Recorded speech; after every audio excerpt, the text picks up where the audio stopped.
what you put me through.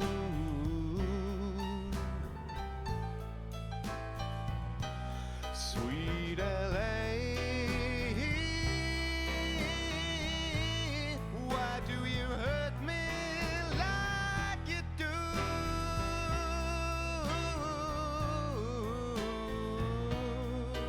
Underneath all the glamour and flashing lights, there are shadows nobody sees. In the dim of your dusk, you're a cold-blooded husk spreading poison into the breeze. Sweet LA, why do you hurt me like you do? Why do you hurt me like you do? Open the oldest wounds, these memories haunt me. Your secrets and crooked smiles, they torment and taunt me. I long for atonement arms to carry me back, but the reel keeps on spinning loose and the screen is fading to black.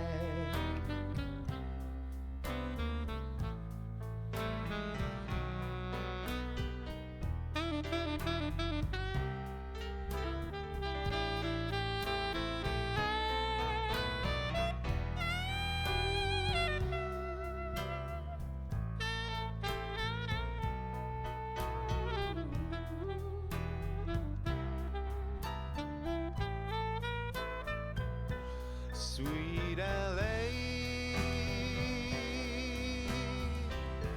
I gave my broken soul to you.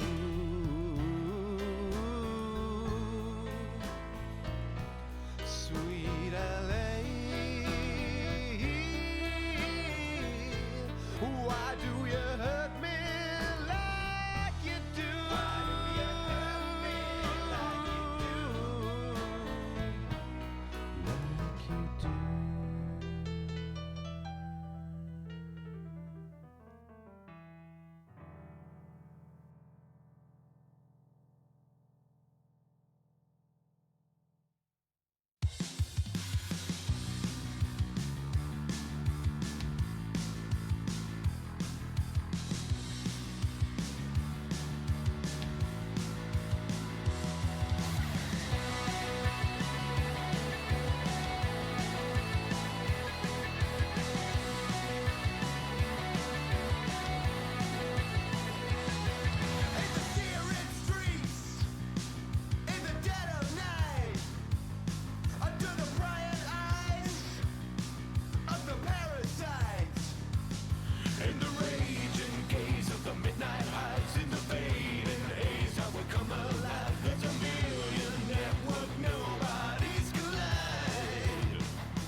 Hammers on the attack, we ride over the divide. I guide, keep you on the right side.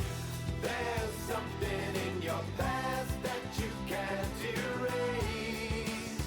Build a road in front of you. You can't fix a broken heart in a couple of days. So bring it back or start anew.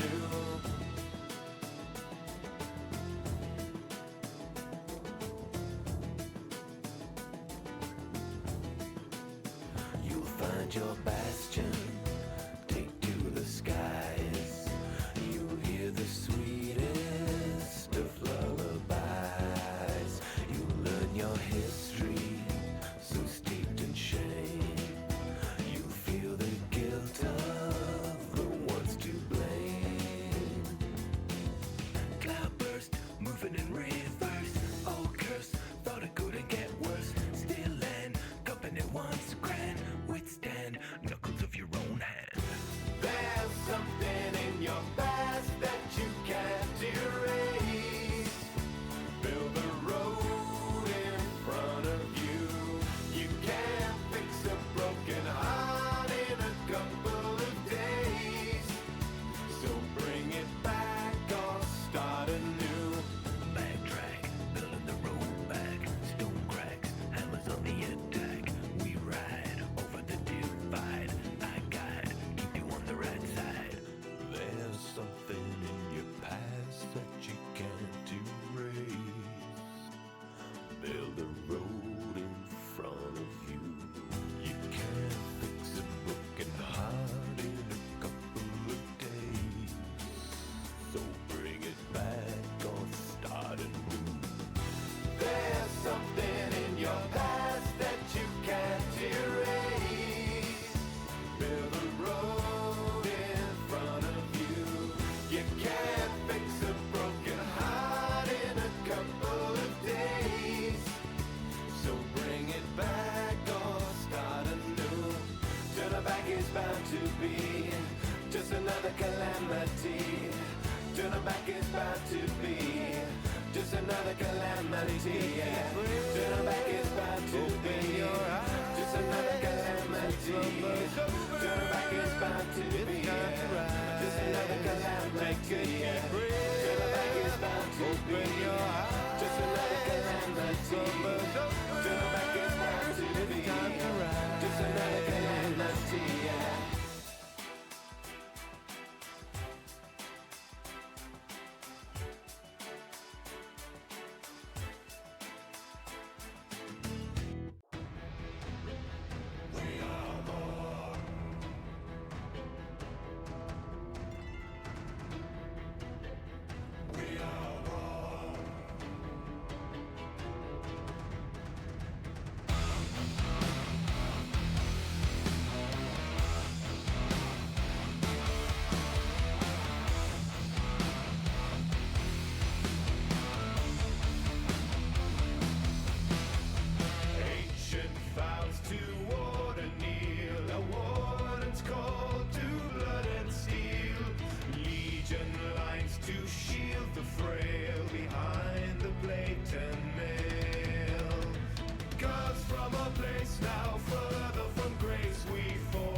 while we were in the lobby, we did have Venus come in and want to see my boots.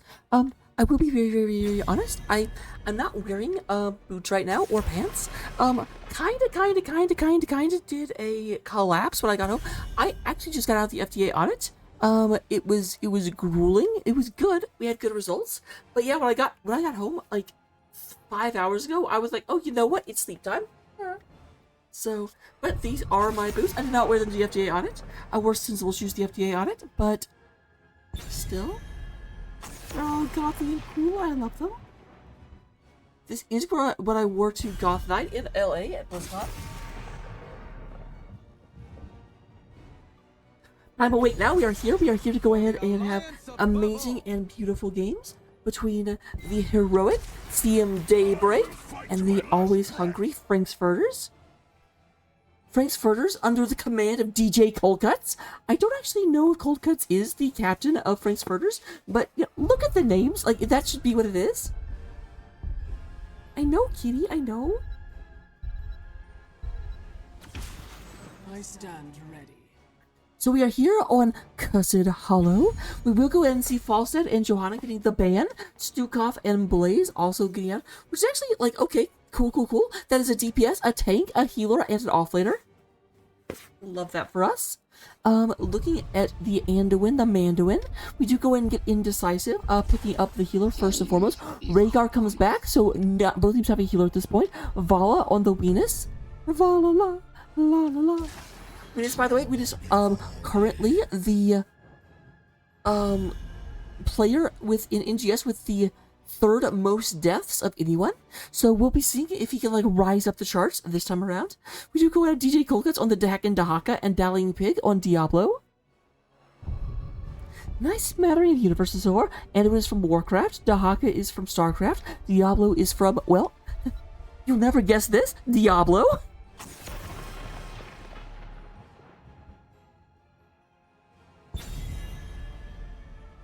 We do got Jimmy Raynor being removed. Jimmy, oh Jimmy man, Jimmy Ray. Thank you very much for rubbing your biddies all over my stream. I like rubbing my biddies too.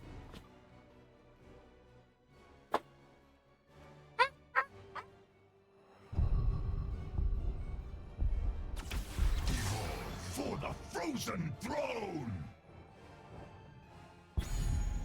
Wait, is that an Abathur? Is that an Abathur?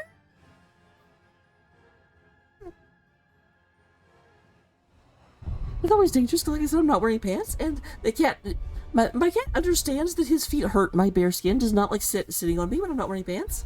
So he's always just like, I don't think this is a good idea, Mom. So we do go on and have the Abathur come out. For those of you that don't play this game, because I know there are some of you, Abathur is an infectious hero. He goes ahead and infects a teammate and gets additional teammate visual abilities, makes the teammate more and more deadly, but that does mean effectively they are playing with 4 players, because Abathur has like no hit points at all, so Abathur cannot risk actually going out and getting his body involved.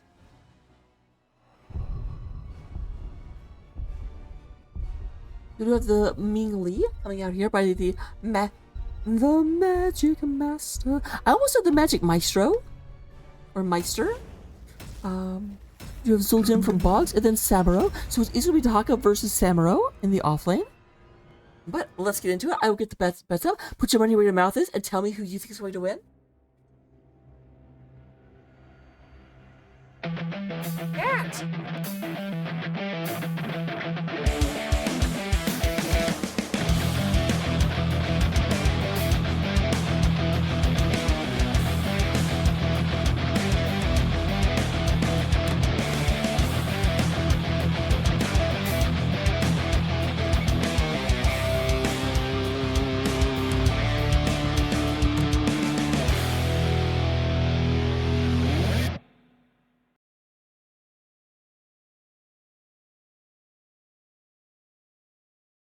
Battle begins in 10 seconds.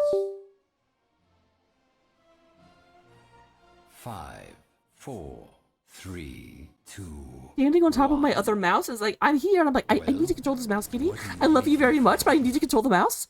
But representing CM Daybreak, over here on the blue side of the battlefield, we do have Samuro, the elusive swordsman, being played by Aaron. We have Rackham coming out here on the Mecha Rhaegar. More than meets the eye. Venus is playing the Angelic Valhalla. We do go and have Tempest Jet on the Anubarak. And we do go down here at the bottom. The little Abathur in his nap, having a nice little nap. Hi, Abathur. Aren't you cute? Aww. Meanwhile, on the other side of the battlefield, representing Frank's Furters, we have Boggs coming out here on Zul'jin. You want axe? Oh my goodness, oh my goodness, oh my goodness. Be heckin' careful rotating through here. Oh, I hope I get to see that. We do go in and get the Dallying Pig on Femme Diablo, one of my favorite skins. We do got Indecisive playing the Mandarin. And we do have the Magic Meister coming out here on the Li Ming. Where is our... Okay, Deheken Dahaka is being played by DJ Colcuts.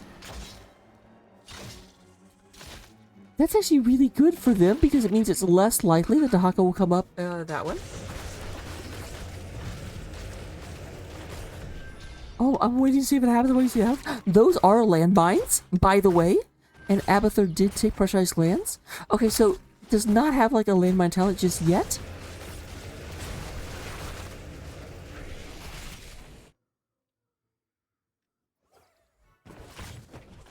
Now, I do love Pajamathur. This is really, really smart from Zul'jin. So the thing about Zul'jin is Zul'jin does have a baseline talent, which is you want Axe. Every 5 base attacks against heroes permanently increase the base attack damage by 1. But here's the thing. The illusions that Samuro makes count as heroes. So, like, it is very, very, very easy for Boggs to stack here because Samuro can't really fight without making illusions. Like, that's what he's based on. So all Boggs has to do is sit here and be like, hey, yo. Oh, hello, hello, hello. Tempest. Tempest. So we do have a nice invade coming out of Frank's Furters. Frank's Furters says, you know what is delicious and nutritious? Enemy camps. And they go ahead and take that, pick that up. And we have this being blasted down. They do lose Diablo, but it is a 3-for-1 trade in favor of the Franks. Meanwhile, while that happens, we do have this camp is picked up, and Dahaka is pushing it forward. It does look like these guys are expiring. We'll have to see where Dahaka or where Abattoir puts them next. Meanwhile, we do have the curse spawning here. It looks like this is not being fought for right now. Only Samuro in the top lane. So Indecisive goes ahead and decisively picks up the curse. When you get 3 tributes, it does cause the curse to go across the map.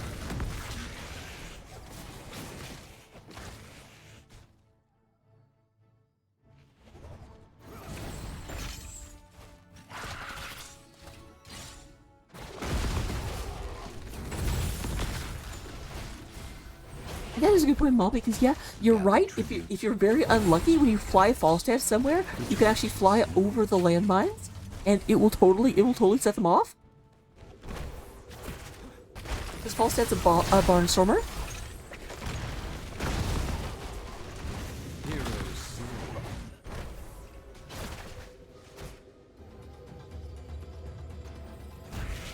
Boggs is a good knockback, goes ahead and knocks Samuro back to the Hall of Storms. Here we do have the blue team rotating up, a lot of them. Only Abattoir down here. There is trying to get these back into the area, but it does have to be careful as to come back, because with the wall down, it is not hard for Taka to come back here and be a little bit mean to a slug.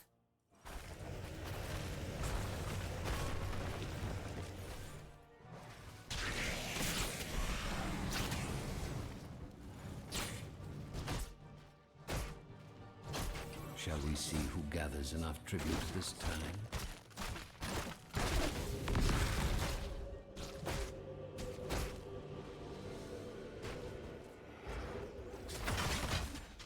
Let's look at Interceptor and Magic Meister coming out here, picking up its camp, ready to push it through the middle, push it real good.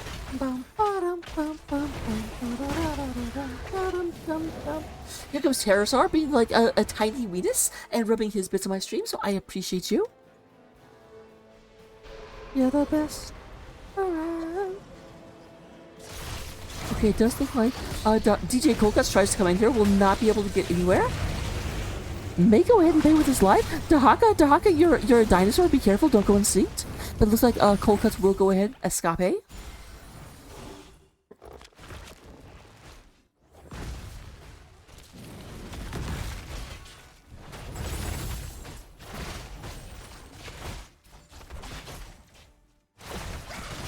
I don't actually recognize the acronym HMA. What is that? It's probably something I know and just am not familiar with the acronym. I'm like Homemakers Anonymous?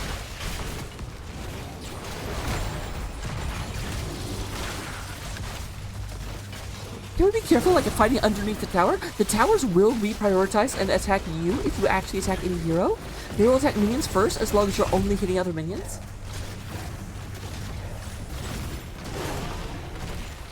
If you attack a hero, you make the tower real mad. I grow tired of your petty squabbling. Gather tribute. Earn my favor.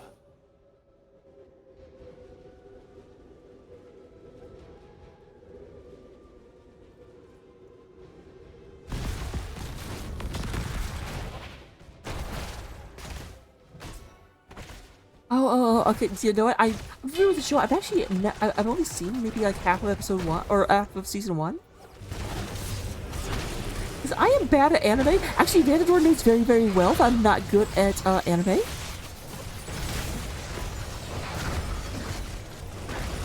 So we do have them moving in here. We are on level 10, so Avatar does have access to his ultimate ability. This will make it a little bit easier to fight on the side of CM Daybreak. But so far, definitely Weenus going 1 versus the troll. Coldcuts does miss with that, but there's the charge. Rackham going ahead and getting knocked down by the devil. Please allow me to introduce myself. I'm a man of wealth and taste. So here comes the curse. The curse does turn off all base defenses and lowers the hit points of all minions on the blue side to 1. Obviously, the orange team is not cursed because they picked up the tributes. They do not get punished for pleasing.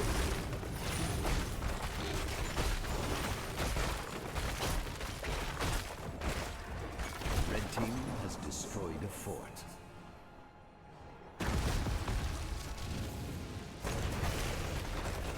Pleased to meet you. Hope you guess my name.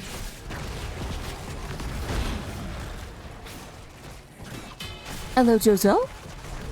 So pick me up before you choose up. People are dancing like you. I don't know. I'm in a very singy mood tonight. I apologize. I got a lot of sleep. I'm actually in a much better mood. I thought I was mad today, although I did totally, like, almost quit my job, so maybe I was a little mad today. Tempest? But sir? Slay. Let the curse end. Tempest is just like, yo, 8 hit points is enough? Don't need hit points whenever you've got, you know, stuns. Although, to be fair, before he died, we did have the Abathur cloned the... That's why I said at level 10, Abathur became less of a detriment, because you are able to clone a hero with your ultimate ability, so you do kind of get 5 bodies on the battlefield. Now, they are looking into this. Now, here's the thing, even though it is 5 versus 4, Nubrak has not gotten back out here, and Abathur does not have their ultimate, so it's really 3 versus 3.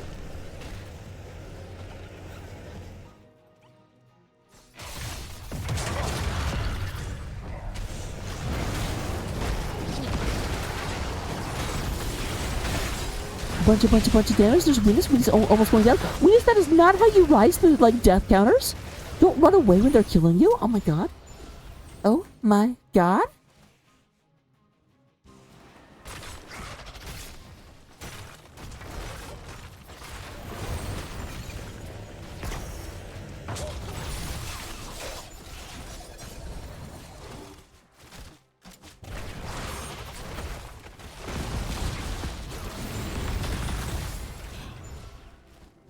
Alright, I will go ahead and be Frank's Furters backing off. We should have another curse here in about a minute or so, I think. There is a 3-minute cooldown between curses. Okay, about 35 seconds then. I knew, I just felt it was getting close. Venus, sir, you need some mana. Venus will get it, goes ahead and goes back to the Hall of Storms. Hall of Storms actually super good at giving your mana back, but you do have to, like, leave the battlefield to do it.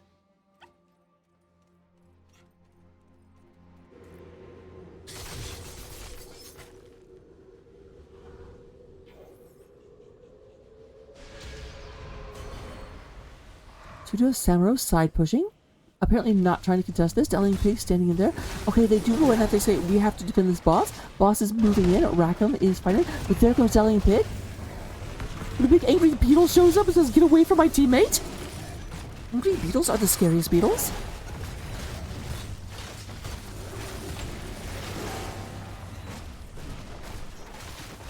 Gather tribute or face my curse. The choice is simple.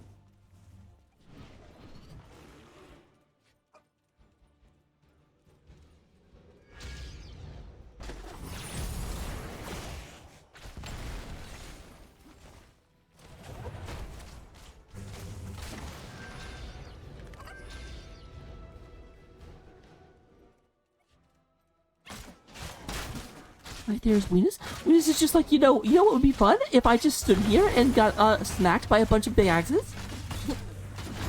You don't king shame here. That's what Venus is into. That's okay. No judgment. Oh god, there was another tribute while I was getting distracted. So that means we're actually one tribute away from another curse phase from Frank's Furters. This is where we have to get serious from TM Daybreak. Here's the thing though, here's the thing. They need level 16 before the Nether Curse comes up. Now, granted, they will probably get 16 before the Nether Curse comes up. Oh, Anduin!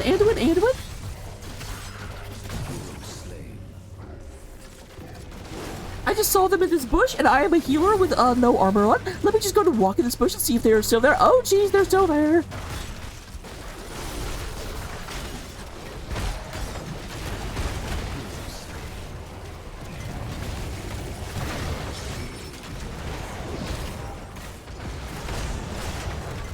Yeah, I'm not sure the Abathur strat actually worked out for them here.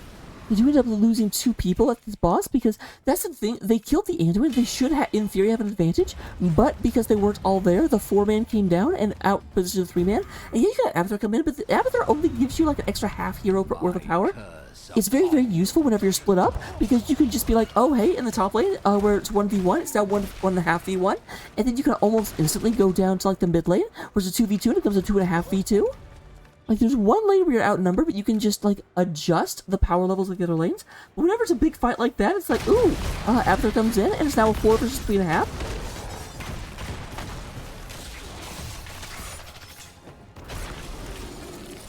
Which is not the best.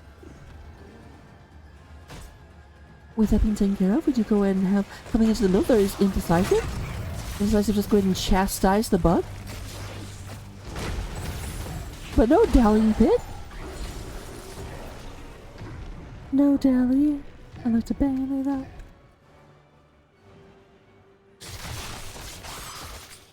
Guys, there's a very, very small scratch on my leg, which is purely because I picked up the cat and put it on my bare leg whenever like the cat was very much not interested in sitting there. So my big question is, how come I'm being punished for my own bad decisions?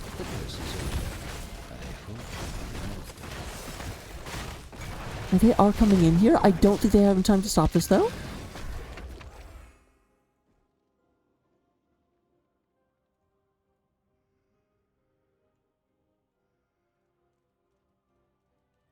Oh, that's interesting. Yeah, you're right, because I thought about I think your first 5 games are on this map or something, which is not that much. Winners. But at the same time, you're right. If any of the 10 players in your game are in their first 5 games, then you are automatically on this map.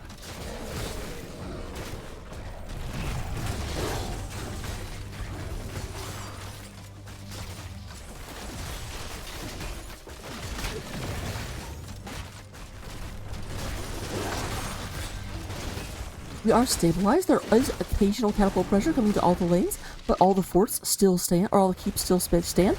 Although, as I say that,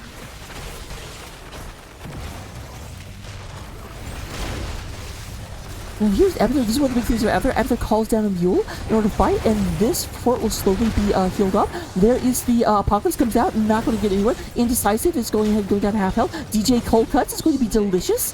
A wonderful breakfast meat treat. And there is, Unkillable comes out. Bye-bye, Venus. Bye-bye, Venus. Bye-bye, happiness. Hello, loneliness. I think it's gonna die. Goodbye, Venus, goodbye.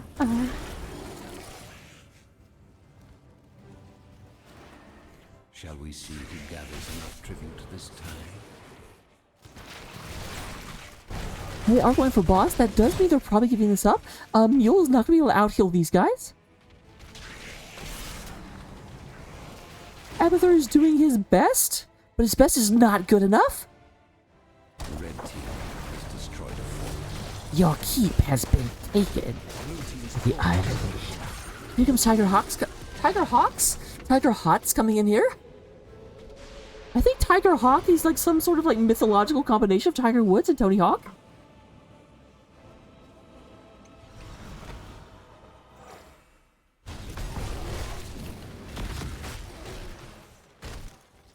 And Tiger with the most bits being thrown at me. Thank you very much. I deserve it. Blue team has destroyed a fort.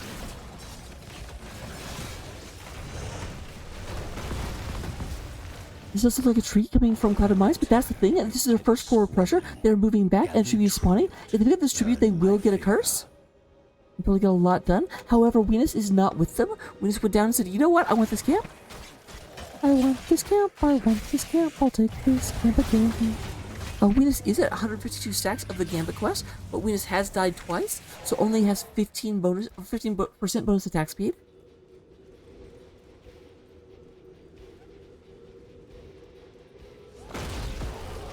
Yeah, but you can't call down a drone. Like a mule coming is a very, very specific thing. But I do wish they called down like an infected mule. Oh, nice. Ancestral comes in. Ancestral jumps down. Dahaka going into the underground. And that's when Venus going ahead putting a clip into their belt. A lot of damage. Indecisive is being absolutely shredded. That going to take down. We have a power spike coming from CM Daybreak. They were losing most of the game, but there's a kill, and there's a kill, and there's a kill again. We got a hat trick as 3 heroes go down. And Samuro is looking at this troll. Yeah, you're unkillable for now.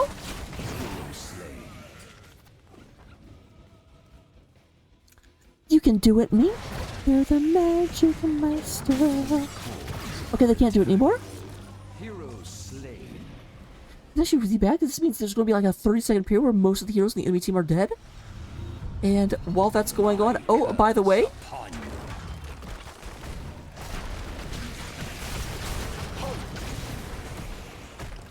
so we are going to go ahead and have top lane cleared out by the side of CM Daybreak.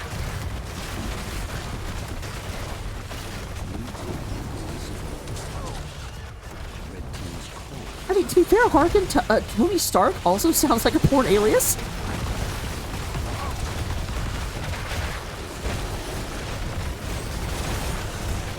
They're going in, and yeah, 10%, please. They blitzed that game back. I did not think they had a snowball's chance in heck and heck to get this done. But no, they went ahead and came back. They got a big hit into a curse and just waltzed in. That's the thing. Like, they had one lane half down. And then with the curse, they were just able to waltz in and say, hey, yo. Hey, yo. Not me. I never lost control. Looking at things at the end, we do have almost twice as many kills on CM. They definitely turned it around in the late game. We do have 61,000 damage coming from Venus. About 44,000 coming from that Zuljin, and then Samuro with 40,000. You're getting it. So pick me up before you rack 'em. Rackham comes out with 66,000 healing. Anduin coming in with 42,000. Here's the thing though, again, top damage was blue, top healing also blue. That's not something you usually see because there was more for Indecisive. So big hats off to Rackham.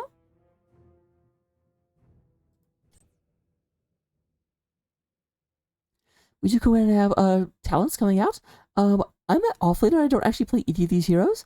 Dahaka does go for Enduring Swarm into Hero Stalker. So that's really interesting. Actually, that means Dahaka was expecting to fight a lot. There's another talent you can take that gets increased essence from minions, and you have an easier time killing minions. But it was planning on getting involved with enemy heroes a lot, and does take 2 of... So that's the thing. Gains an essence each time an enemy is hit with Dark Swarm, and taking 3 Dark Swarm talents make Dark Swarm even better. Isolation and Pack Leader. I'm able to fight out of the bushes very effectively. And then Contagion. So with that, I will see you in game number 2. I will be back momentarily. Be good.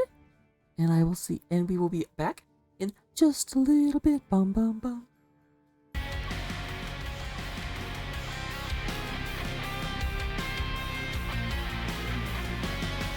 When the walls are closing, when you're crawling, choking, tumbling deeper down into the mind. When intuition fails you, I will split exhale you, tumbling deeper down into the mind. Deeper into the sleep in a deep ocean, deeper into spin and exhale.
Mind from the circuits of man, aspire to break and to battle force. Experience, hardwired to shake and to shatter. Onto the burning frontiers now deploy. Titans of industry fail to destroy.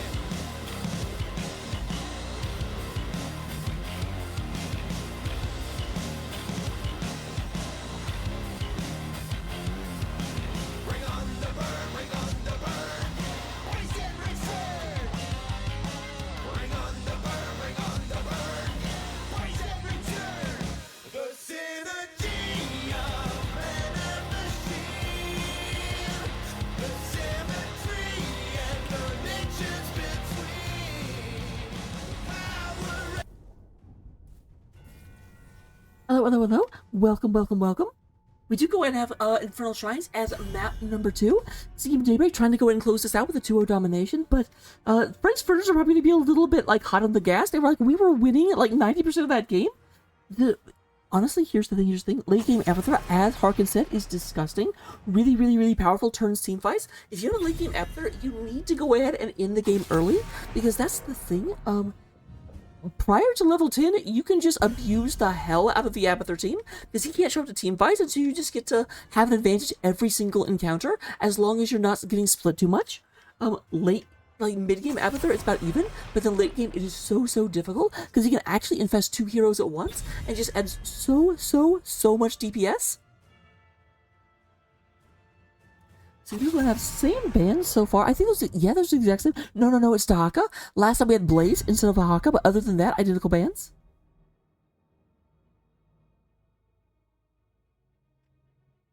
Wait, was it Falstad? For the alliance above all. I can't remember. It was definitely a DPS band. I don't think it was Falstad. We talked about Falstad flying over the mines. We do have Rackham getting the Anduin early on. Did actually take the Ghost Wolf last time, so I'm gonna go ahead and go into the lad. That sounds sussy as hell. Maybe I should avoid saying that in the future. I bring the mega death. Ooh, we have the ETC. Anytime you're ready. And the Jimmy Rayner. So ETC, obviously famous for Mosh Pit, the punk rock cow.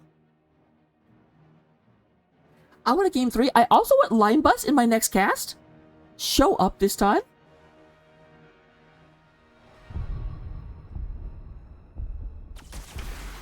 It's like the third time I've cast my keyboard and Line Bus never shows up and I'm sad. He's all like, me, I'm a sub. I say, what you do in the bedroom has nothing to do with whether or not I get to cast you. God. We do have Aaron coming out on Leoric, and then MVP coming out here on the Orphea. So there is a chance for the optimal distribution, because we do have a Warcraft hero, a Diablo hero, and a Nexus hero on the side of CM Daybreak. Will they get the StarCraft and the Overwatch to perfectly round it out? I don't know if I've ever actually seen that. I always look for it, or I often look for it. Usually whenever I see either the Lost Vikings or Orphea or Kira, there's only 3 Nexus heroes in the game, or 5 if you count the Lost Vikings as 3 heroes. You get rid of Rhaegar, combined with the Stukov, that means that other than Brightwing, all of the really big power picks have been picked up in terms of healers.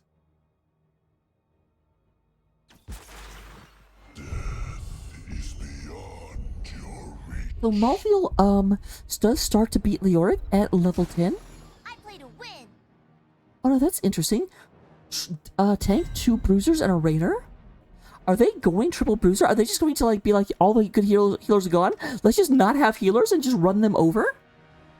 I mean, if their strategy is, based on what happened in the last game, we need to win early, that would not be a bad strategy. Run them over early game. Start, okay, here we go. Do we have Overwatch? Do we have Overwatch? Do we... Ready for action. The tragedy. We do not get the perfect distribution. Double Warcraft, no Overwatch. Boo. That's like seeing a royal flush just not quite show up. You know, you've got the Ace of Spades, the King of Spades, the Queen of Spades, the Jack of Spades, and then the, like, 10 of Diamonds, and you're just like, ah. So disappointing. But we will get into the game right now. 1 second. Get in there, put your money where your mouth is, get those predictions up and running. Up and running. And I will see you in game number 2.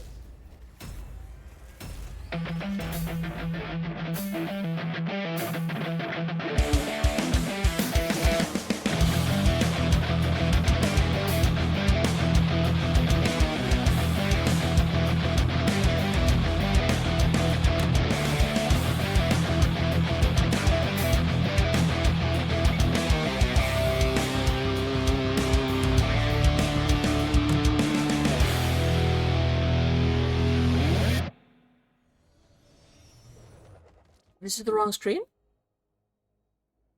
So, looking at game number 2, we do have representing our blue team on the blues on the left side. We have Murder being played by Tempest Jet. We have Venus being played by, or Tychus being played by Venus. MVP coming in here on Orphea. Oh, I like that Orphea, like, pastel goth skin. That's cool. Rackham comes in here on the Anduin. And then Aaron coming on the Leoric. They are the, Cavaliers of Calamity. They are CM Daybreak. Meanwhile, on the orange team, we do go and have a riding out. Dallying Pig on the man with the mosh, ETC. We do go ahead and get DJ Coldcuts on Diva. So pick me up before you go. You know, Orphea, very, very quick takedown. Like I said, Furters is here to fight. Magic Meister coming out here playing the Malthael. We do go ahead and get the Indecisive on the Old Man Jacket Kane. And actually dual heart Clouds and G.I. Joe toy skins for both Indecisive and Boggs, who's playing the Jimmy Ray. They are your orange team. They are the Federation of Ferocity. They are Frank's Furters.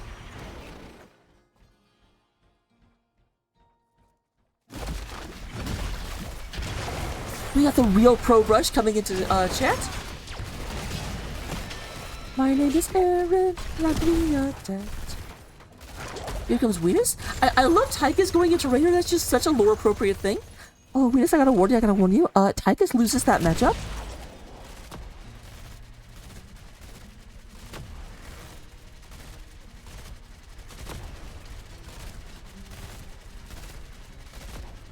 Whoa. Am I hearing that people in Pro Brush's Discord are watching this match via Discord stream instead of coming to my stream? What the heck? That's it? That's what you get, Venus? Never have I been so insulted. No, it's fine, it's fine. However you want to enjoy content is, enjoyment is the purpose of all this, obviously. You do go and have a invasion. They're trying to go in and pick up this camp. The bottom camp was taken by CM Daybreak, but we are back up and trying to steal there. Back in the day, if you could get vision, if you had someone come around like here and stand right here, right when this got picked up, they would just turn and start hitting the Moonwell. Moonwell is obviously invulnerable at this point, so that doesn't really happen.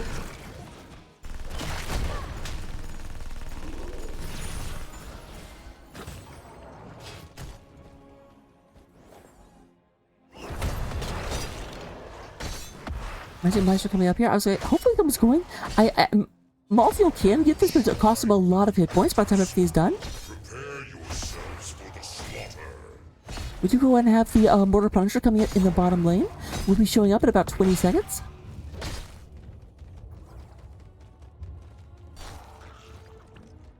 It looks like the other team is moving up here. I'm going to go in and send an actual group in order to take this down. Instead of just being like, okay, offlaner, take that eventually.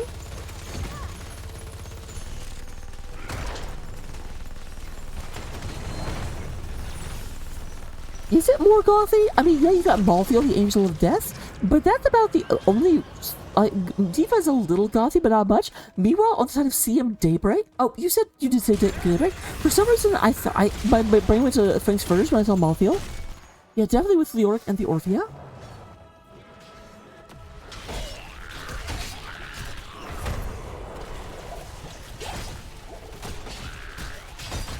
The Orphea barely counts. She's pastel goth. That's like phoning it in as goth. That's like we have goth girls at home. I'm choosing violence today, ladies and gentlemen.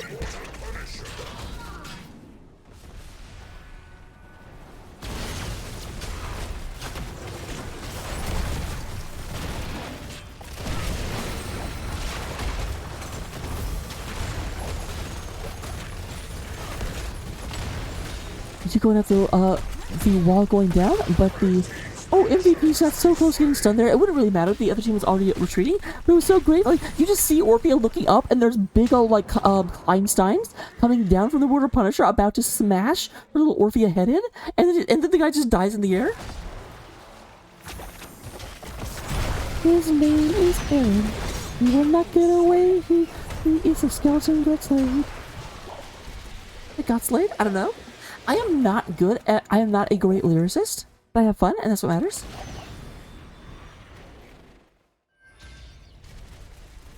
Level 8 all, about a half level lead coming out of the side of Frank's Furters.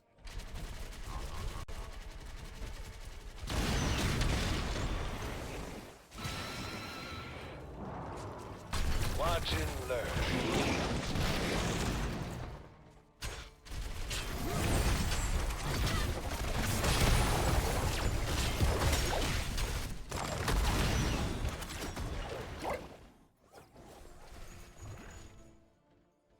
I just want to know why we have a Stars and Stripes Rainer and not a Stars and Stripes Johanna.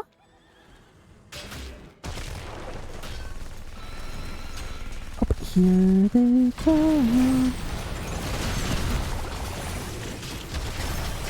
Nice engage. Arachne has nowhere to go. All dressed up with nowhere to go.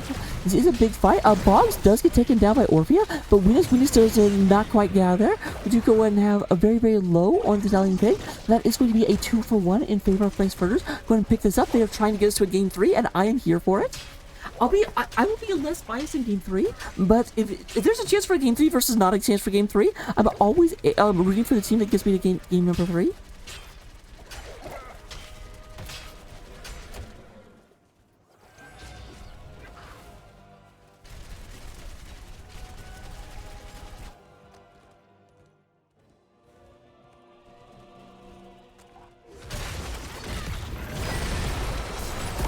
Oh, wow, that was a very early ult from the Anduin.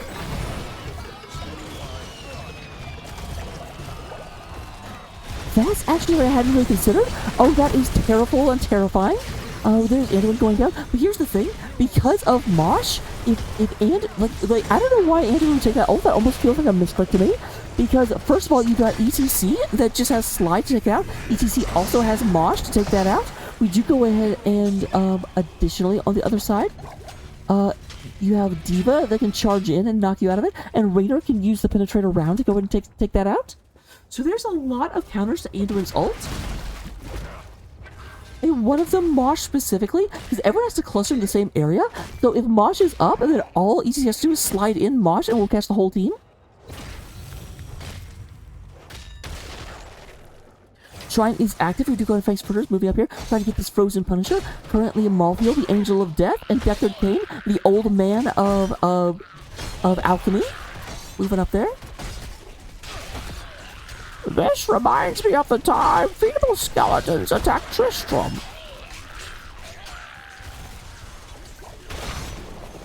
I need to play Diablo again because I've forgotten what Deckard sounds like. I remember what my stupid joke Deckard sounds like.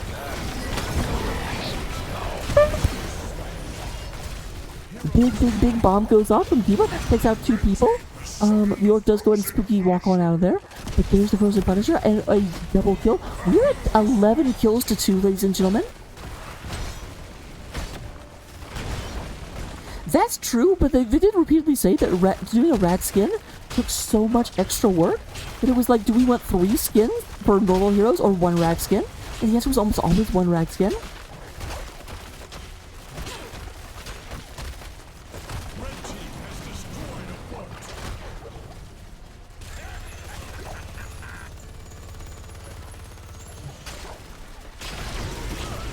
Right there's the Legion. Oh, lots of damage going through, and Root comes down, and goodbye, Leoric.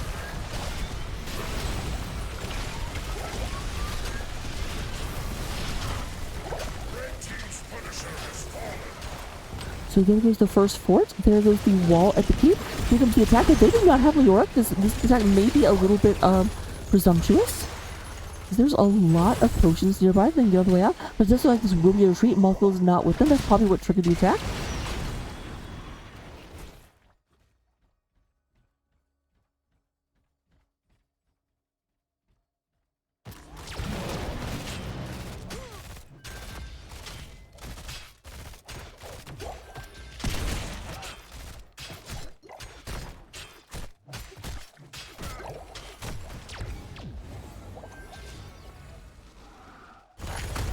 We'll Tychus up here. This camp is moving out a little bit ahead. That might be bad for it. Because that's the thing. Whenever camps clash, whichever one has the better support. And this, naturally, that will be the orange team. Because there are catapults on that side. The shaman summoned these guys, which hold off the enemy team. I think both teams did get here. Because if anyone actually targets the shaman, it turns real bad.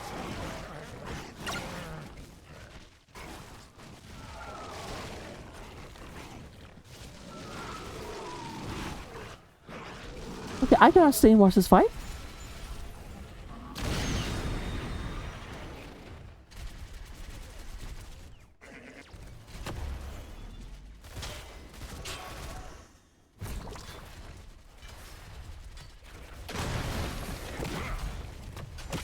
Well, the fight definitely went Orange's team with Malfield coming up here. Here's the thing. If you have a push coming in and there is a shaman, the shaman nearly at full health, because they will just, they've got a catapult, they've got shamans, someone has to come up and deal with it. Meanwhile down here, there's the Mosh coming in, the DJ Colcut super low, let's go ahead and get knocked out. There's the Orphea ult, goes in, tries to go in, nom.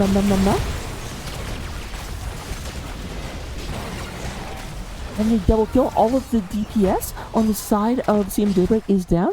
Malfield looking for Rackham. Rackham goes ahead and falls. We do have a Scape coming from Tivish Jet.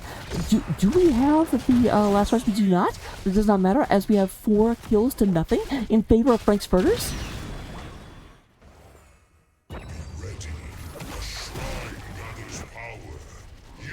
I would almost say if they'd gone up and supported this, they could have just gotten all the way to the core. But granted, it is not very long death timer, so that makes sense.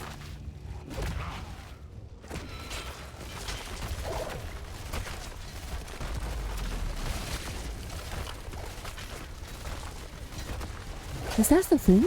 I don't know if we have the same comp, but with Team Daybreak, I would be careful taking out all 3 forts. Like, when you have an advantage against a team like CM Daybreak that is weaker in the early game and stronger in the late game, just push one lane and win. We're not playing on all track, you don't get penalized for that.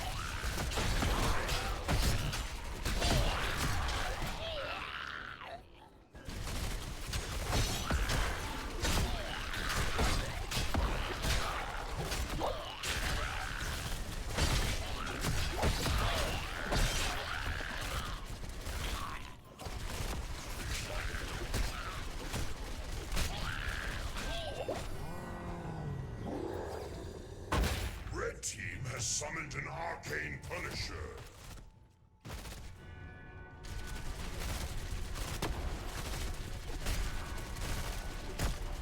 Blue team has destroyed a fort.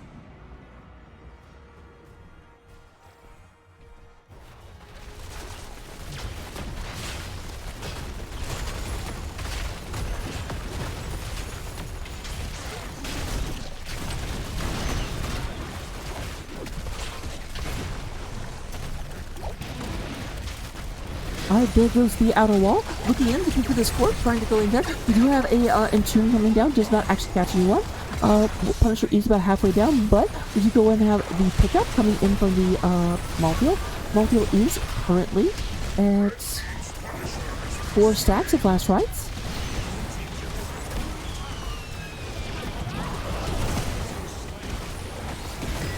I just a fan for us to dance. Catapult is on core right now. 2 people down. Are they looking to end here? It's not very long death time. We will be right back in about 6 seconds. So does I see him Daybreak, or he's going to go ahead and push away their opponents. Thanks Furters goes in and looks for greener pastures. He's going to go ahead and pick up their opponent's bruiser camp.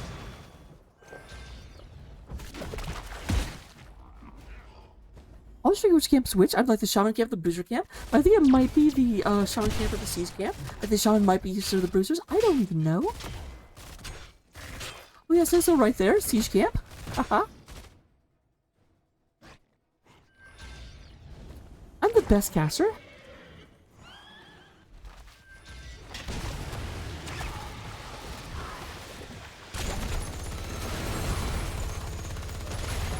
Right there, the engage coming in, take a check. A lot of damage to the Bogs. Bogs cannot get out of there. Drain Hope comes out from the Lord. And then trying to get this down. Boom, boom, boom, boom, boom. I want you in my room. Did you go and have Venus super, super low? Venus puts another death on the counter. Trying to overtake that as NGS board.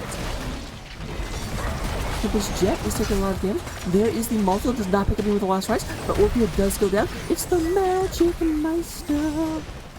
There's the very, very quick turnaround. So it's 2 versus 2 right now. Aaron, you're kind of left by the rest of the team.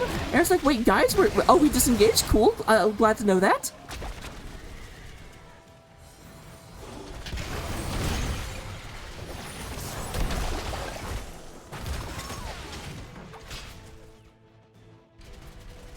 So at the end of that went 2v2 even with Frank's Furters being up 20. And this is exactly what the problem is, because CM Daybreak is starting to hit their late game power spike.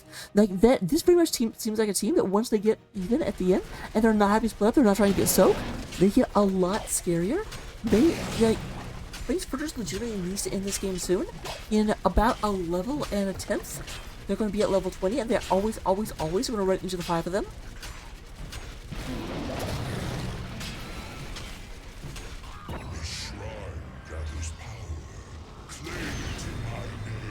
I forget what that refers to, Molby. I've already forgotten what I said. I'm not delirious.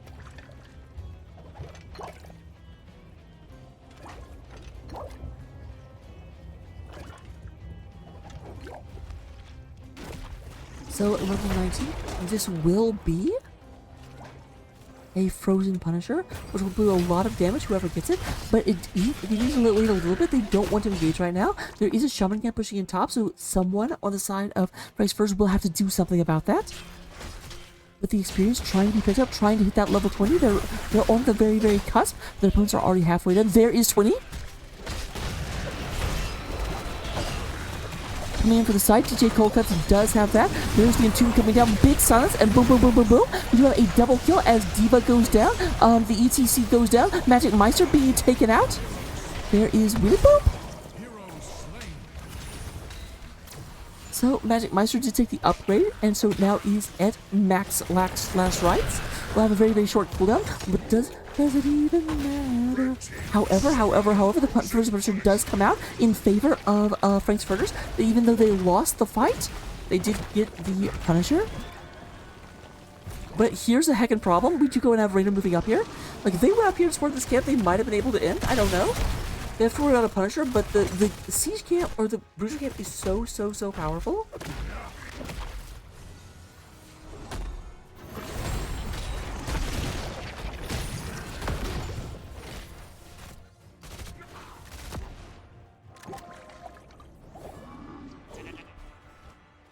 Triple catapults coming through the bottom lane.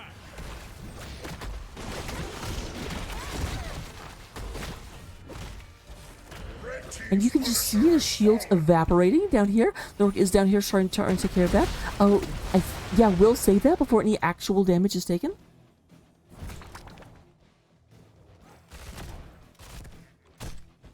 I keep looking at chat, I'm like, oh my, I'm like, what did I say? I make a lot of inappropriate jokes, but usually I know about them. And I just get Nemoid. Oh, Rackham. Nice movement for the Diva. That might be game because they moved in, they got the healer first and foremost. That really cripples Daybreak's ability to really fight it. Tempest Jet is getting just absolutely collapsed on. There's the last rights. 2 opponents down. They are down for almost a full minute.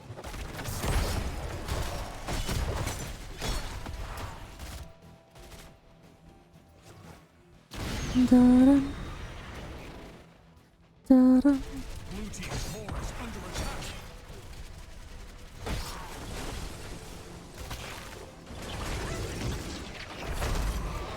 Wait, oh my, wasn't from Nimoy. It was from the other guy, the guy without the shirt and the sword.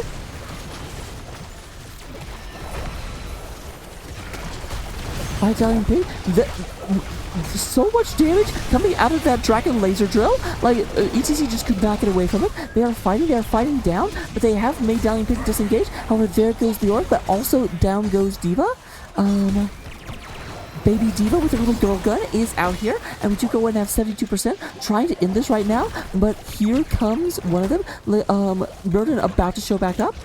You have catapults get taken down by the Orphea. Dalian Pig going in here trying to fight this, and lots of there's a big sleep comes out, MVP does get taken down. The Pastel Goth goes back to the Hall of Storms. We do go and have a kill onto ECC. No Death Mosh. We do go and have Diva going in and doing a little dance. Not a very good dance, just kind of jumping up and down. Jump around, jump up, and get down. We're now to 25%. GG is called by Rackham the Rackham. And that is going to be the end of game number 2. We do indeed have the 3-fer. We are going into a game 3. Look forward to it, one and all.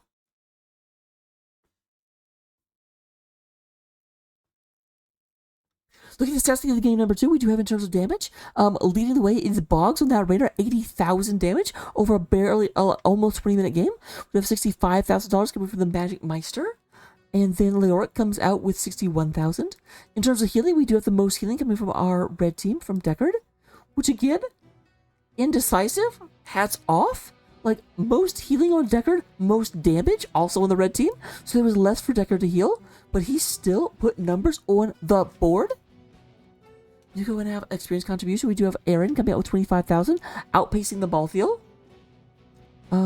But at the end, even though with all this experience, we have a level 23 versus level 21, primarily off of the fact that we had more than 3 times as many kills coming to the side of Frank's Furters. Talent-wise, we got those. The Orc does go with Ocean Renewal, Paralyzing Rage, Drain Momentum. Let's go for the Smash Him with a Big Stick build, and then actually Burning to Spare at level 20. That's interesting. I take that sometimes as well, but with how melee focused this was to the ETC, the Malthael, and the Diva, I really expected Silencing Entomb. But with that said, I will see you in game number 3. Don't go anywhere, or if you do, think about coming back.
the snow, through the pillars of the pale.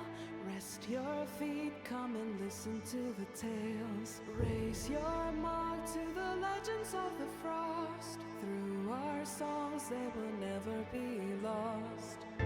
Tales that will never be lost, kept in the legends of the frost.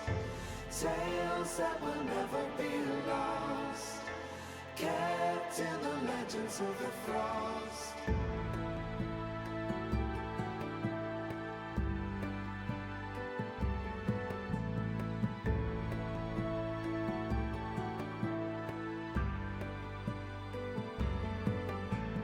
Cruising achrin al thulog, o blancos tiraen orok, brena brunig sarot vadin, zemamul kendofrin. Tales that will never be lost, kept in the legends of the frost. Tales that will never be lost, kept in the legends of the frost.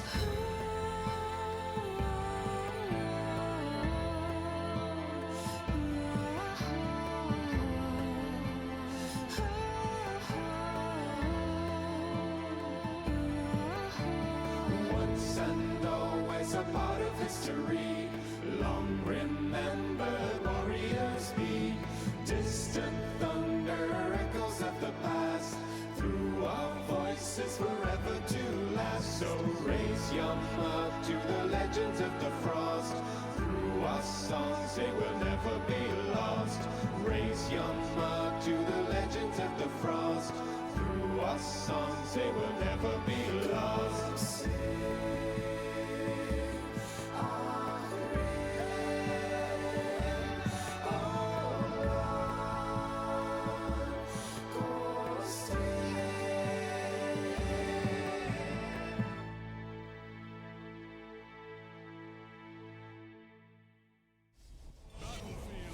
Of eternity. Welcome, welcome, welcome. I'm pretty far off to one side. There we go. When I do this, you see both my arms. That's the point. That's what this gesture means.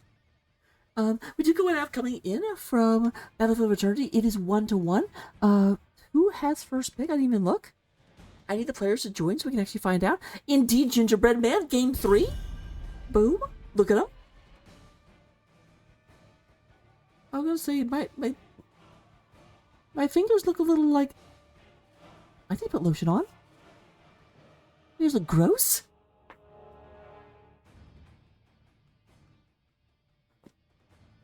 Yeah, Bender, I did end up refunding that one because no one actually bet on Frank's Furters. And so all of the points would have just evaporated into the ether. They would have gone away from the CM betters, but not gone to like no one to get them. And whenever that happens, I either pick the wrong winner on purpose or I cancel the thing. Primarily based on the fact that if I cancel, do I have to retype their names? If it's game number 1, I would have to retype their names if I delete the bet, because I can't. A canceled bet cannot be repeated. But if it's game number 2, I'm like, well, I can just repeat the bet from game number 1. It's the same bet. Then we do go and have Rainer coming out. By coming out, I mean being banned out. Stu continues to be the first ban from Frank's Furters. They are afraid of the silence puddles. I'm suddenly hot.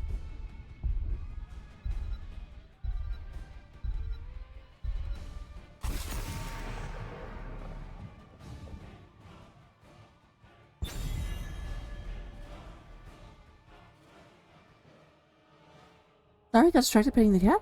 We have, oh, interesting, ETC banned out. ETC was picked up by CM Daybreak. That may mean that they do not want to try that again.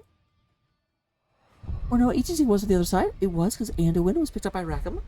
We had a whole discussion about how Mosh makes Onward Salvation a really risky pick.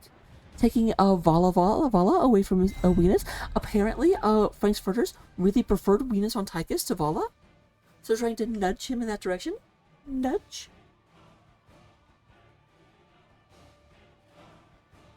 We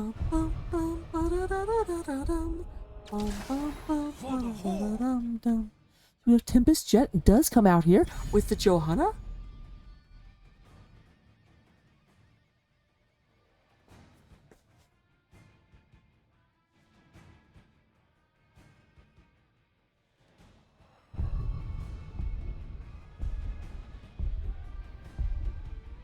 No, Johanna doesn't really tell us anything. There's not a lot to talk about in regards to Johanna. Oh, interesting.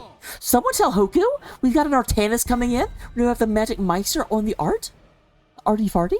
We do go and have Indecisive. Now that's an interesting pick because it's like, oh, Johanna, a hero with easy access to blinds.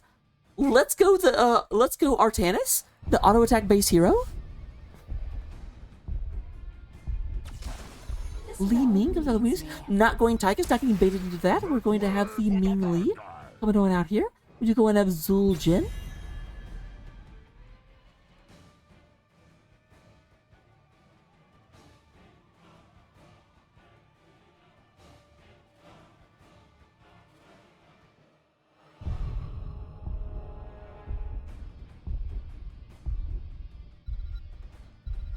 Alright, guys, talking about that again. So MVP does come out with Zul Jin, as we talked about. Getting rid of Breaker. There is no healer yet. And they've already banned out Stukov. So once again, we are down to Brightwing for the power picks. Last time this happened, we did go and have Deckard Cain, the all-in-one Deckard Cain, picked up by the side of Frank's Furters.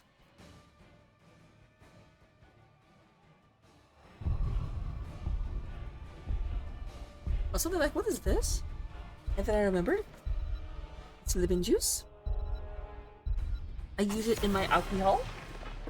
For alcohol, the alternative to feeling like yourself. Would you go in and get Diablo banned out? Want to go in and keep that away from Dallying Big?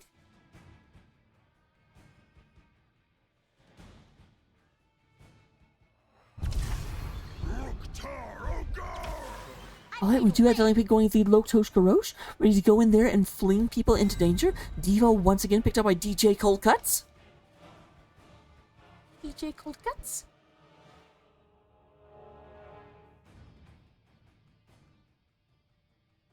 My poor cat, my cat's like, I'm trying to sleep.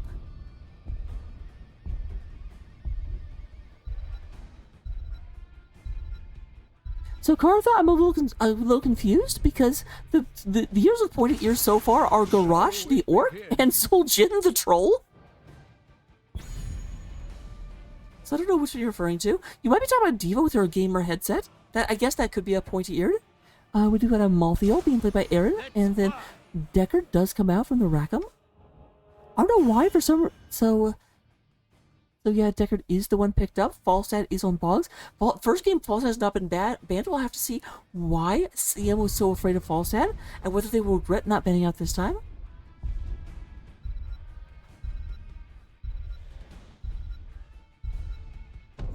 So here we go. Moving into game number 3. I will see you in momentarily. Get those bets in. Bet on both teams. Nothing better than a bone hoarder. Or nothing worse than a bone hoarder. I forgot the term. Oh my god.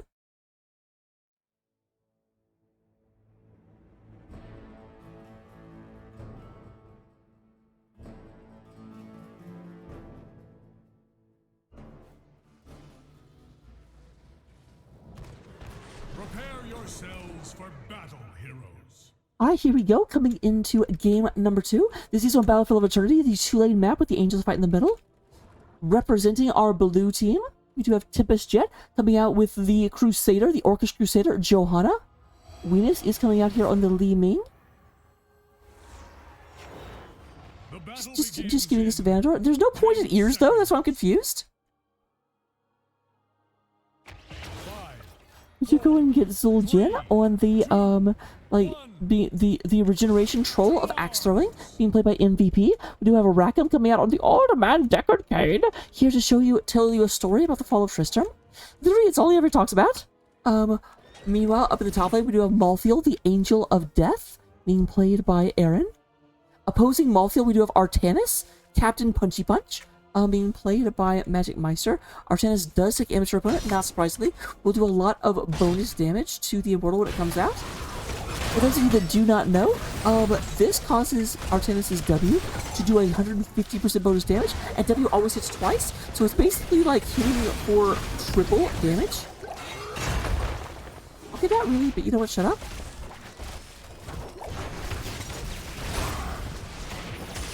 So we do have Boggs playing Falstad, the Wind Rider.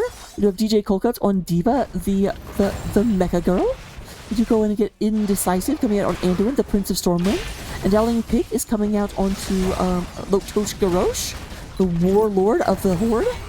Warlord of the Horde, the Warlord of the Horde. To be fair, one of 4 Warlords of the Horde.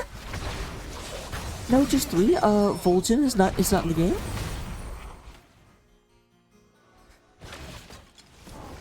But Sylvanas, Thrall, and Garrosh are all Warlords of the Horde.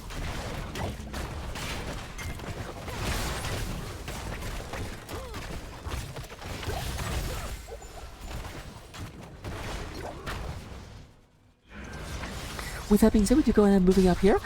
Aaron is pushing back Magic Meister. Here's the thing. Magic Meister should struggle a little bit into Aaron. Aaron does... So, the whole thing about Artanis is that Artanis has a shield that comes up every 24 seconds after taking damage while below 75% health. There is a shield that pops in. But... every time that Malthael hits, he puts the Reaper's Mark, and it causes... marked enemies are revealed and take damage equal 2% of their max health every 1 second. That ignores shields. That just does damage to their health pool. So the shield doesn't actually help against that. And so it makes Artanis' primary defense less effective against Malthael.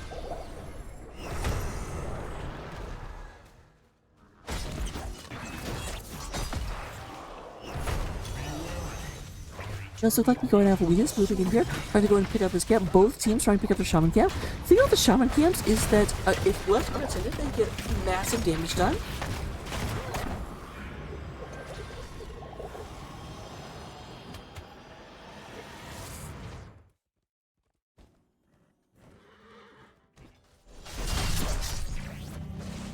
Oh, Vander, earlier today, I had autocorrect do a number on me. I talked about how whenever I get home from work after a hard day, I tend to veg out for about, 30 minutes to 2 hours. And I'm like, veg out? Oh my god! What am I doing?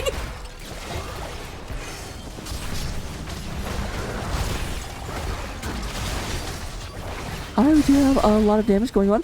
Down to single-digit hit points, but MVP actually gets out of there. And Coldcut's maybe in a bit of trouble as Johanna tries to aggressive on him. There we do have the explosion. A nice move away from D.Va. So for Kartha, this is D.Va whenever she's not in her mech.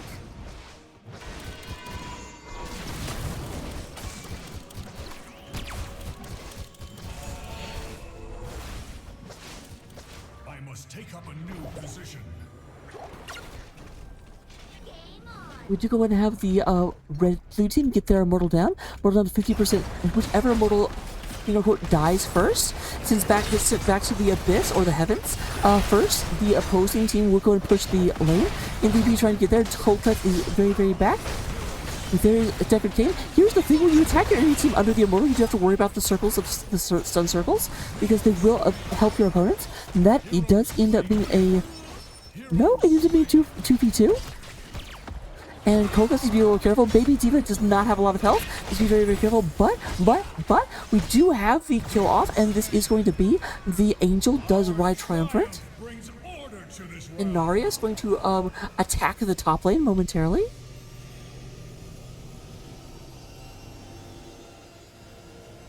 Here he goes.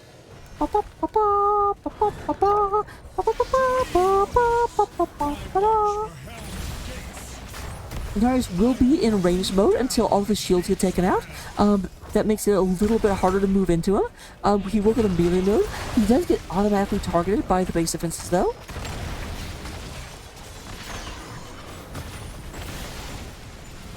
Oh, DJ Coldcuts! So D.Va does get knocked out of her mech. Her mech explodes. DJ has to go ahead and land it with auto attacks or wait about, I think it's 24 seconds or something, to be able to summon that mech again. And Baby D.Va is so much weaker. Well, we actually get the first fort with the Immortal. That's a strong start for Team Daybreak, especially as the last 2 games, if you remember, Team Daybreak really struggled up until that level 20. So if they're winning early on, we might have a reversal, or we might just have a draft win. We'll have to see.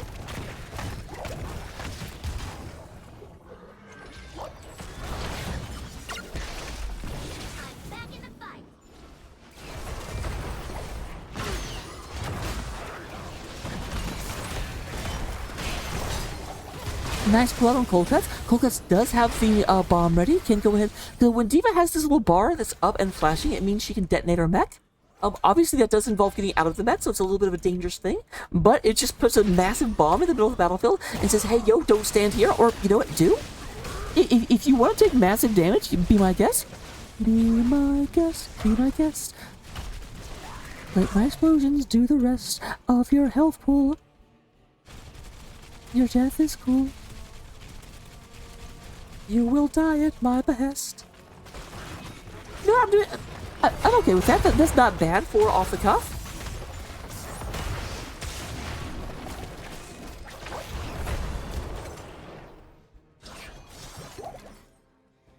I am on my way.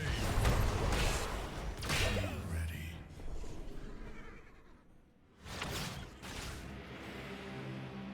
We do have the Immortals spawning once again. Level 10 is online for CM Daybreak, so this is a little bit dangerous. If level 10 cannot be picked up by Frank's Furters, they are at a massive disadvantage when it comes to the fight. Level 10 is, generally speaking, the biggest power spike for most heroes. It gives them a 4th ability. Repent before my wrath, demon.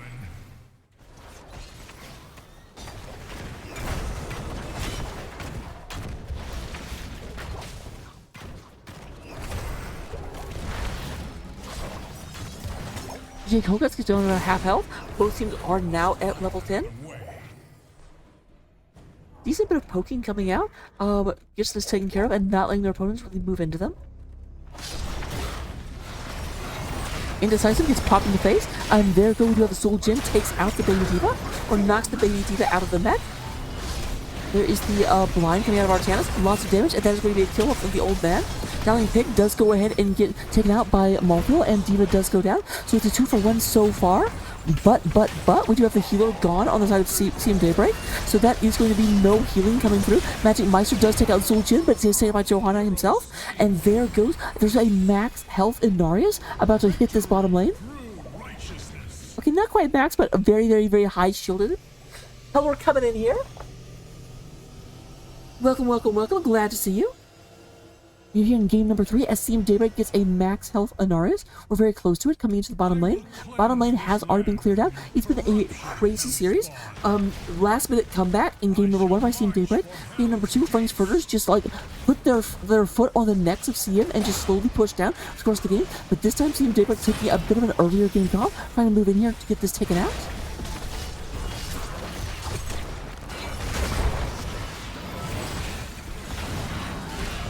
Oh my gosh, all of the damage doing, CM is here for blood? But once again, they actually have the Decker going out. Decker is the first to die.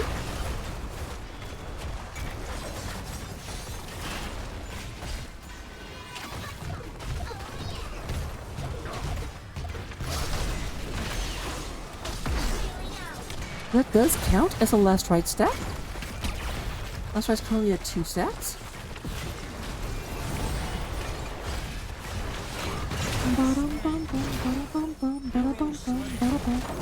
Okay, there goes the first keep of the game. As I always say at this point, your keep has been taken. The irony. I love that line from Alaric. I really need to put it on my soundboard. Also, did you the thing to those people soundboards without being in the Discord's chat thing?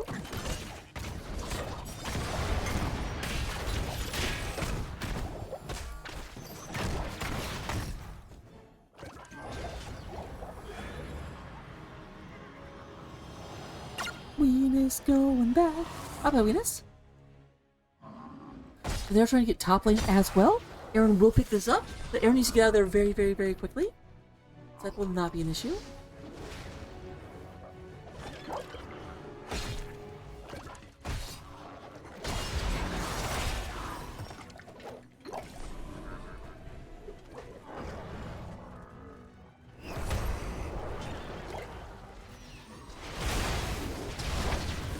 Another thing to come in here. There's only 3 defenders up top right now, but Android is rotating up.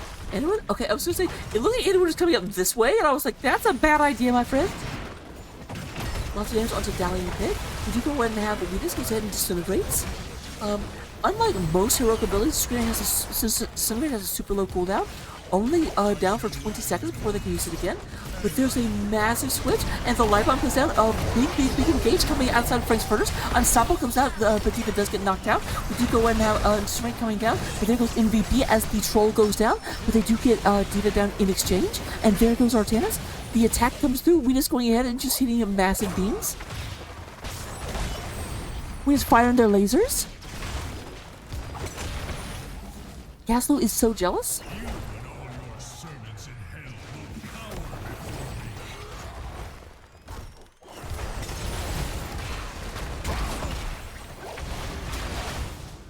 Right, Indecisive catches an orb to the booty. Going to get taken out. Venus goes ahead and hits that. Does avoid being chastised by Indecisive. And there goes the No.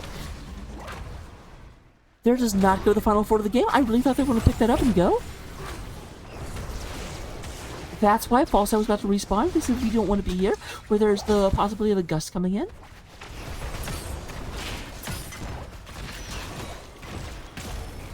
DJ Cold Cuts moving into this fight. Tippus Jet right in the middle. With so much damage going to D.Va. D.Va does blow her load. We do go to Venus, tries to take out the baby D.Va. Might do so. D.Va goes down, was asleep, could not get back into her mech. There goes the artsy fartsy Artanis, getting taken out. And Sea of Daybreak is on the attack. The best part of waking up is rampant slaughter.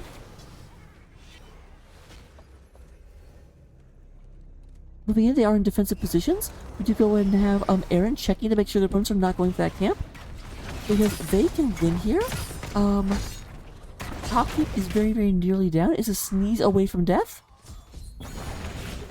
I foresee that the Immortal won't even get to the keep before it's gone.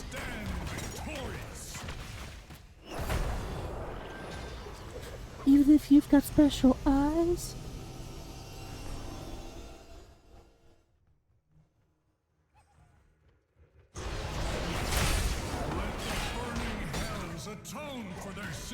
Okay, they are moving that back to the lane. That may make my prophecy less effective.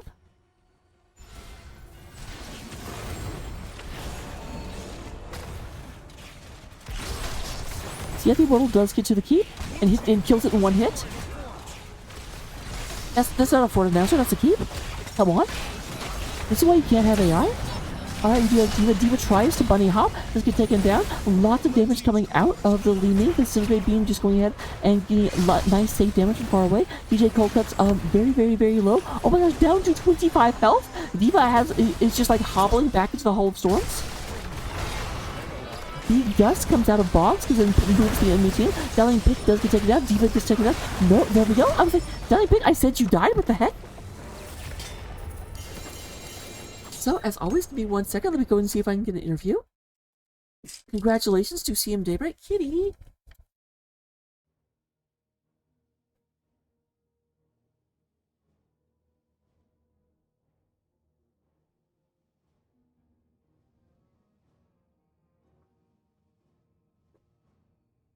Alright, sorry about that. I can't walk across the desk, and, kitties need to be hugged. It's literally the Geneva Convention.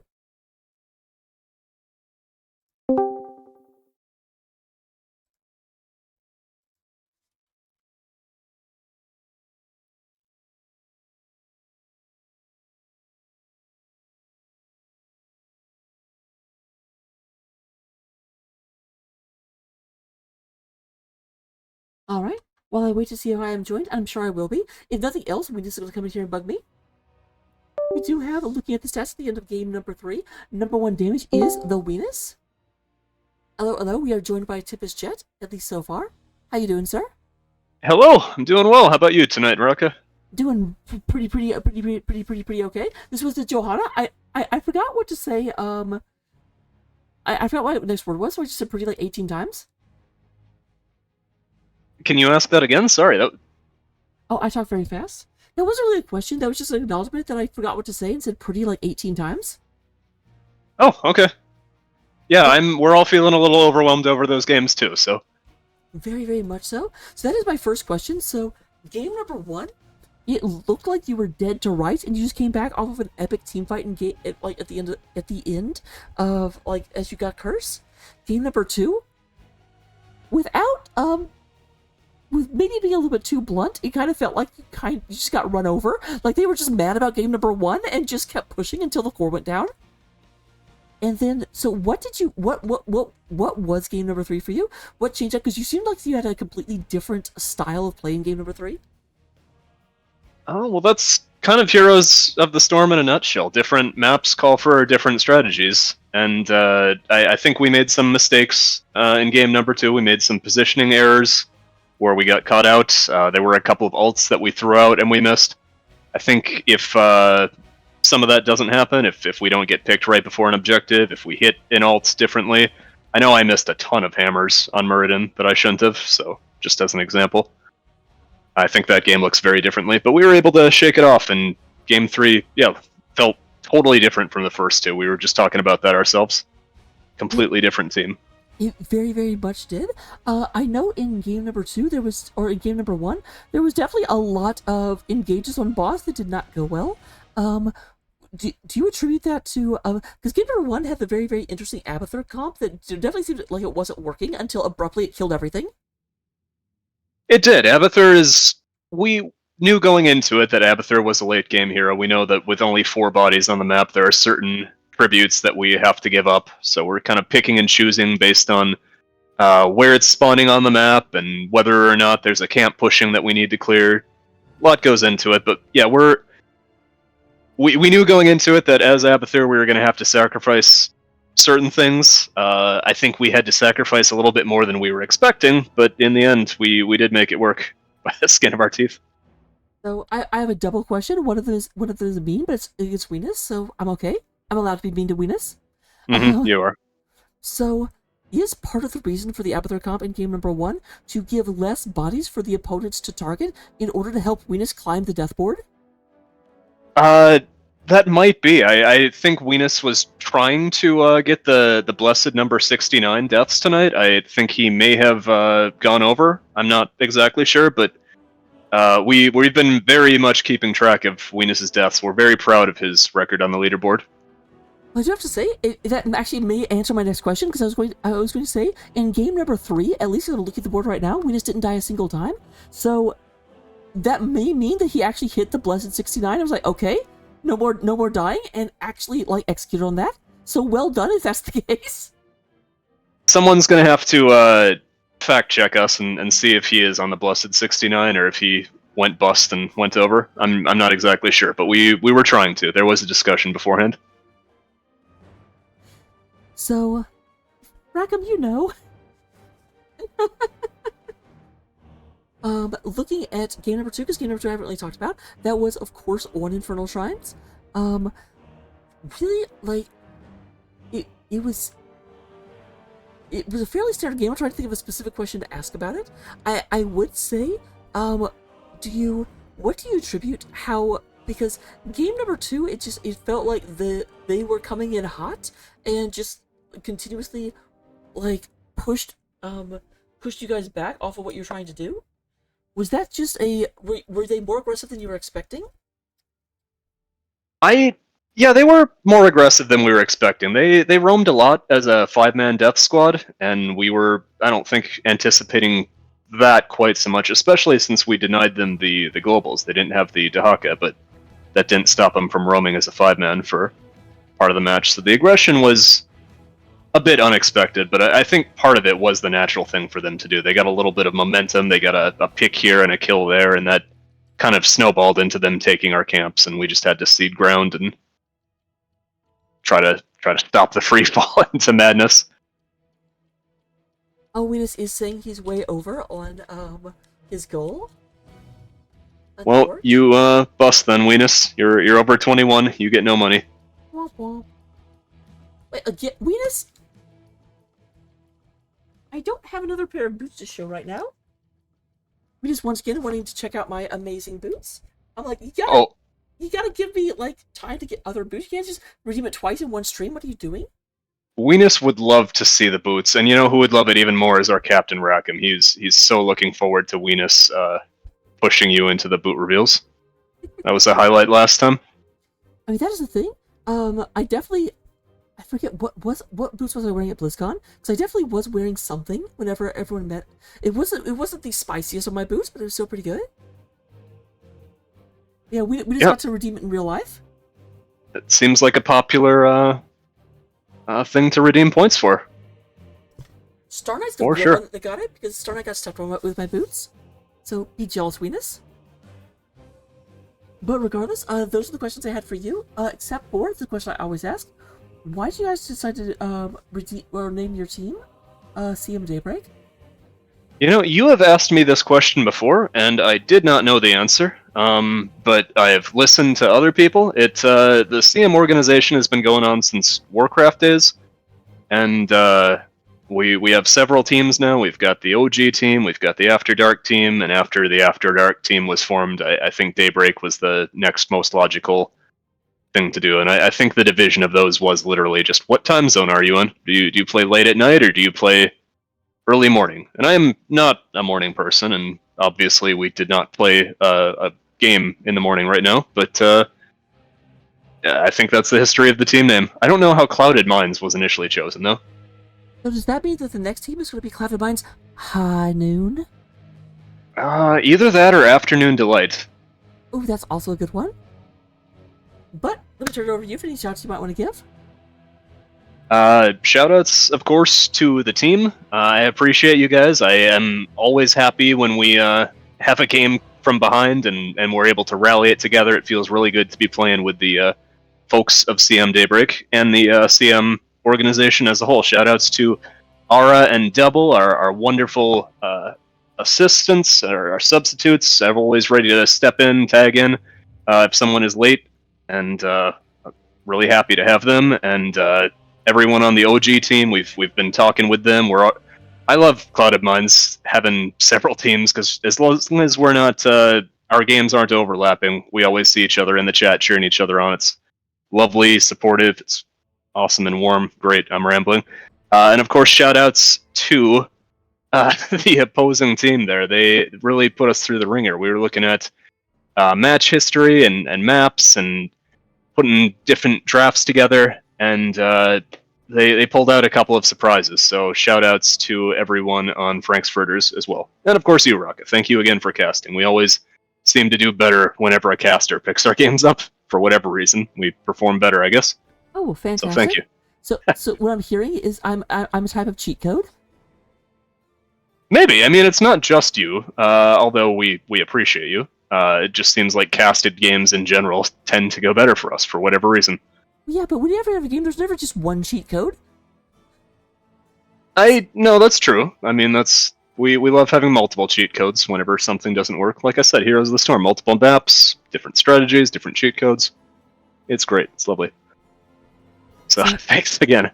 Very much congratulations. I do unfortunately have to let you go. I have another cast in 20 minutes, but fantastic job. Congratulations on the 2-0 victory. I hope to see you in playoffs, so keep winning, I guess. We'll try our best. See you there. Thank you.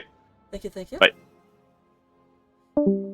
And with that, let me see if I can raid anywhere. Although, as I just said, I will be back in 20 minutes. We are actually having the Cats versus Dogs game. It's going to be Bork Side of the Moon versus Cats on my keyboard. So look forward to that. It does look like there's no other NGS matches going on. The two matches that started at 9 were me and Peldor, and Peldor rated me. So pretty sure that means Peldor is not available to be rated. But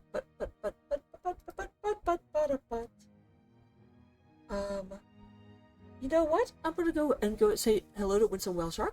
Winsome is one of my favorite people. She's got like a massive bubbly personality, so enjoy her, but also come back. Threatening.